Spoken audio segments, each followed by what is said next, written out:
અમરેલી જિલ્લાના રાજુલામાં ટ્રક વાહનની ખરીદી કરી અને લોન નહીં ભરી ટ્રકને બારોબાર સ્કેપિંગ માટે ભંગારમાં વેચી નાખી કાવતરું કરી છેતરપિંડી કરનાર ગેંગના 3 આરોપીઓના રાજુલા પોલીસ ગણતરીના જ કલાકોમાં જ દબોચી લીધા છે। ત્યારે રાજુલામાં ટ્રક માલિક સાથે કાવતરું કરી છેતરપિંડી આચરનાર આ ગેંગના આરોપી ઉઝેકા શેખ તેમજ ઇમ્તિયાજ બોહારી, દીપક ઉર્ફે કાલા નારાયણ ગોહિલની એમ કુલ 3 આરોપીઓની રાજુલા પોલીસે ગણતરીના જ કલાકોમાં ઝડપી પાડ્યા છે।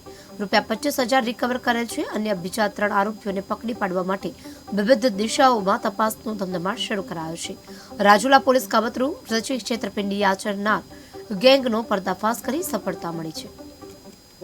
છેતરપિંડી તથા કાવતરાનો એક કેસ રજીસ્ટર કરવામાં આવ્યો હતો।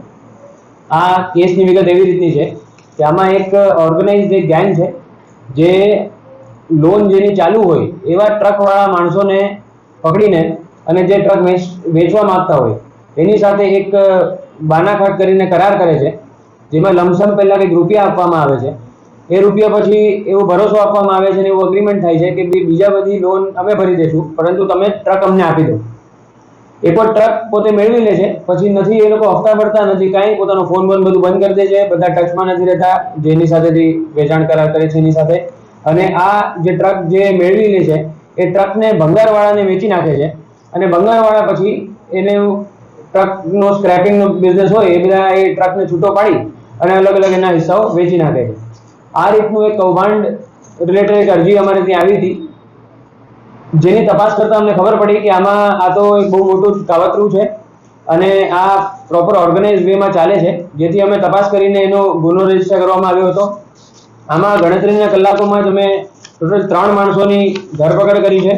આ 3 માણસોના નામ છે ઉઝેફા આરિફભાઈ શેખ, ઇમ્તિયાઝ ઉર્ફે બિહારી, દીપકભાઈ ઉર્ફે કાલા નારાયણભાઈ ગોયલ અને આના સિવાય બીજા 3 માણસો જે અમારા તપાસમાં જેમના નામ ખુલેલ છે અને જેમનો પણ આમાં એક બહુ અહેમ કાવતરામાં જેમની ભૂમિકા છે, એ 3 માણસોના નામ છે અલી અસગર અલી હુસૈન લોટિયા, પંકજ ઉર્ફે બાલા તથા ઇસ્માઇલ ઉર્ફે પપલુ। આ જે ફરિયાદીએ જે ફરિયાદ કરી છે, આ ફરિયાદ પછી અમને અમરેલી, ભાવનગર તથા જુનાગઢ એમ 3 જિલ્લાના 6 થી 7 બીજા એવા માણસો આવેલા છે જે આ જ ગેંગની આ જ મોડસ ઓપરેન્ડીના શિકાર બનેલા છે। એક